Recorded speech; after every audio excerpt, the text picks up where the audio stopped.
All right, mga kababayan, mga kaibigan, mga katokis, mga kapots. Kamusta po kayong lahat? And once again, welcome po dito sa ating mumunting channel, Simply Tokis Vlog. Tayo po ay magbibigay ng maiksing komento, opinion at reaksyon sa mga mainit na usaping pangpolitika sa ating bansa. May sprinkler, tumatalsik. Alright, ang pag-uusapan natin mga kababayan ay itong magkaibigang si Digong at si Bato. Si Bato po, talagang pinamalas ang kanyang pagkalutang. Senador ba ito? Bakit ganito mag-isip, ganito magsalita? Parang wala rin sa wisyo mga kababayan eh. Ha? Biruin mo, pinapauwi niya yung isang tao kasi daw, sunod-sunod ang dilubyo sa Pilipinas. Nililundol na daw po tayo dahil itong taong ito ayaw umuwi ng Pilipinas. Ganon? Oh. Huh? Really? Ganon? So dahil itong taong ito, dinidipay niya yung order na umuwi, kaya nagkakalindol, tayo ang pinaparusahan? Grabe ka naman. Ang lutang mo naman, ang tanga mo naman Bato. Okay, kung nang aasar ka lang, hindi tama yon. Hindi ganon. Magpakasenador ka. No? Ibase mo sa facts. Ibase mo sa mga katotohanan. So kakagawan ng isang tao, bakit tayo pinaparusahan ng poong may kapal? Kasalanan ng isang tao dahil tayo po ay binabagyo, nililindol? Ganun ba ang thinking ni Manager Nature? Ha? So ibig pala sabihin, ikaw Bato, pag ikaw nakagawa ng pagkakamali o lilindol, ganon? Patanga naman itong bobong senador na ito. Bakit kasi nare-elect pa yan eh? Wala namang silbi sa Senado. Anong batas na naisulat niyan simula nung 2019? Eh yung batas niya ngang pumasa, inilagay sa table ng Pangulo, binito. Yun lang, wala na siyang maisulat na batas. Di po ba? O, sige nga, latagan niyo ako dyan ng mga batas na si mismong Bato ang author, principal author. Eh yung nga nag-iisa nga, itinablay, di ba? Oh, at the same time mga kaibigan, yung boss niya naman na si Digong, tinuya ni Trillanes. Inasar na naman ni Trillanes. O dapat lang, sabi ni Trillanes, wala kang tatakasan. Walang taka si Duterte mga kababayan. Bakit? O mamaya malalaman ninyo. Mag-iiyak ang mga didishoot dito. Luluha sila mga kababayan. They will be lamenting. There will be crying. O sige, sabi nga ni Prophet Elijah, magdasal pa kayo sa poon ninyo. Tignan natin kung diringging kayo, bibigyan kayo ng apoy. Ayun, nananalangin silang maiuwi si Digong. Anong binigay ng poon nila? Sinunog ang Davao. So therefore, maling Diyos ang pinapanalanginan nila, mga kababayan. Dahil hindi dinidinig ng poong may kapal ang panalangin nilang makalaya si Digong. Wala. Okay, shout out po lahat sa inyo and may God bless us all. So unahin natin mga kababayan, ito pong si Bato. No? Talagang lutang ito. Unsenatoriable ang dating nito. Dapat dito kay Bato, bagay ka lang sa tambay-tambay o kaya yung mga nag-iinuman mga kababayan. Ha? Yung mga kwentong kutsero, kwentong kanto-kanto, gano'n, no?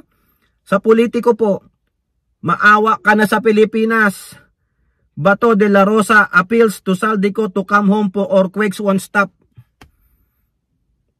Ganon. So ibig sabihin, sabi sa'yo ng lindol, hindi ako titigil hanggat hindi mo pinauuwi si Saldico? Yung ba yung sinabi sa'yo ni Mother Nature? Nakita nyo yung kagaguhan nito? Kung nang aasar lang to si Bato, hindi maganda yung Bato. Hindi nakakatawa, hindi nakakatuwa.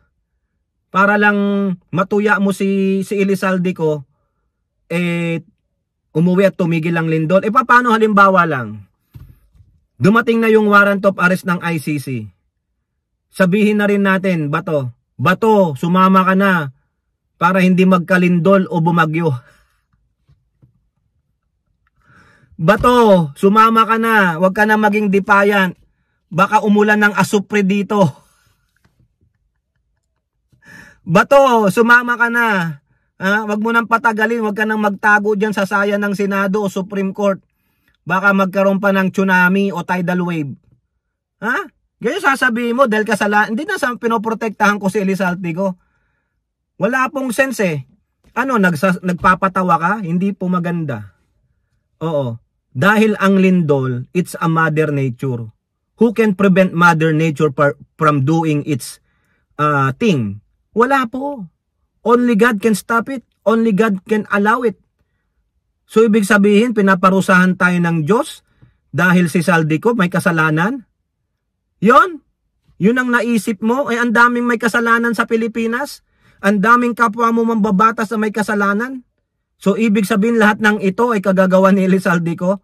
I'm not protecting Elizalde ko. I'm just making sense of the mockery of Bato to Elizalde ko. Hindi po tama eh. Senator ka, dapat maging seryoso ka. Magpakatotoo ka. Kung bawian ka nga, kung makarma ka sa sinasabi mong ito, Bato, Ronald De La Rosa has appealed. O wala po, hindi po ito satire, hindi po satirical, hindi po nagpapatawa. Seryoso pa, si Mr. Clean, si authentic puncher idiot talaga, waran idiot, Senator Diaz. He resigned, appealed to resign ako Bicol Party to return to the country to spare the nation from more calamities. So ibig sabihin, hanggat hindi uuwi si Elizalde ko, tuloy-tuloy ang lindol, mauubos tayo ba to? Kung hindi uuwi si Elizalde ko ng 10 taon, sa loob ng 10 taon, nililindol tayo. Wala na Pilipinas noon. Lubog na. Sa loob ng 10 taon, araw-araw may bagyo, 365 days times 10. Ilan? 3,650 na bagyo? Wala na po, lubog na, patay na mga Pilipino. Daig pa natin si Noah's Ark. Di ba ba to? De La Rosa is worried that the country may endure more quakes until the embattled former lawmaker return from abroad. Grabe naman, no? Antibay, mga kababayan, propeta ka ba? Yan ba sinasabi ng Holy Spirit sa'yo ba to? Kasi sabi mo, you are guided by the Holy Spirit every day. So ang sabi ng Holy Spirit, titigil lang itong kalamidad na ito kung mapapauwi nyo si Elizalde ko. Siya ang may kagagawan lahat ng kasalanan kaya nangyayari ito sa bansang Pilipinas. Wow, ang galing ng isip ni Bato. Oo. Maawa ka na sa Pilipinas, Saldi. Palagi daw itong nililindol hanggat hindi ka umuuwi. Pambihira, Naka-squat na ako sa lupa kanina, nahihilo pa rin ako sa lakas at tagal ng lindol. Umuwi ka na please. Tingnan mo. Kaya pala niya nasabi ito kasi wala na yung utak niya. Naalog na po ng lindol at ang una niyang naisip, kasalanan ni Elizalde ko. Ayun.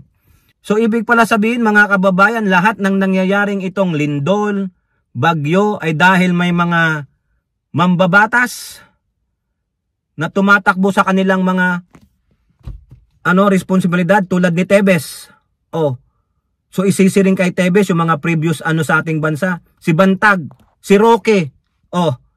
Di ba? Umuwi ka na, Harry Roque, nililindol na ang Pilipinas eh. Kasi walang kajerjer yung partner mo kaya Di ba? Pambihira naman mga kababayan. Antibay mo ba to? Siguro kung pang-aasar lang to, hindi maganda. Hindi magandang biro. Magpakaseryoso ka, senator ka pa man din, nakakahiya ka. Unsenatoriable like po ang ginagawa nitong si Bato. Sa bagay, baka nagpapatawa na lang kasi alam niya, I'm coming for you. Di ba mga Trillanes is coming to town, Bato. Be ready. Wala yung sasabi mong tatakas ka o baka sabihan ka rin namin, Bato, lumabas ka na para matigil na ang bagyo. Bato, lumabas ka na para matigil ang lindol. Tandaan nyo yan Pag dumating ang ICC warrant kay Bato at hindi siya sumama, baka lilindol at babagyo at kikidlat. Kasalanan ni Bato. Next mga kababayan. Ito po. Si Trillanes, inasar na naman si Digong. Bakit?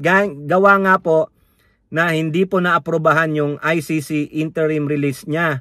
Yung nire-request nila kasi daw matanda na ganito, Chenus. Ano sabi? No escape for Duterte. Trillanes says ICC junking Rodi release brings some relief to families of EJK victims. Walang takas. O, totoo po yan. Hindi makakatakas si Digong, mga kababayan. Bakit? Yun po yung plano nila. Sige, pag naaprubahan na ang interim release, i-house arrest nyo na lang po. O, kunwari, mga ano pa, santo-santo pa sila, magalang. Pero pag naaprubahan yung house arrest, 2 linggo, 1 buwan, wala na yan dyan sa bahay na yan. Natutulog na siya sa kulambo niya dun sa Davao City. O, di ba? Lumabas po ang intensyon dahil dun sa mga anak niya. Nung sabi ni Pulong, uuwi siya ng Pilipinas, doon siya. Dahil dapat doon siya mamatay. Oo, matanda na siya, din mo. Gusto siyang makita ng kanyang mga followers, ng kanyang mga fans.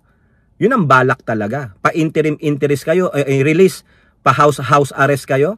Pero ang balak, itakas si Digong papuntang Pilipinas. Former Senator Antonio Trillanes has welcomed the ICC's decision rejecting President Duterte's plea for interim release. According to the former senator, the ICC decision brings some comfort to families of drug war victim seeking justice. Correct, kasi pag nakalaya si Digong, may impluensya pa to, mga kababayan. Baka pahanting niya yung mga biktima na nakaligtas at mga pamilya nito, mga kababayan. Delikado po si Digong. A killer is a killer. Oo, ang magnanakaw ay sadyang magnanakaw, ang mamamatay tao ay sadyang mamamatay tao. Ngayong natuluyan na reject na ang interim release ni Duterte, mapapanatag na ang loob ng mga pamilya ng mga EJK victims at lahat ng mga naghahangad na managot siya sa kanyang mga krimen. Correct. Yan po ang sabi ni Trillanes. Kaya, isip-isip na lang kayo ng paraan. Oo, magwalwal kayo ng magwalwal, magpaawa kayo ng magpaawa. Dapat hindi kayo diyan sa labas ng ICC nagpapaawa.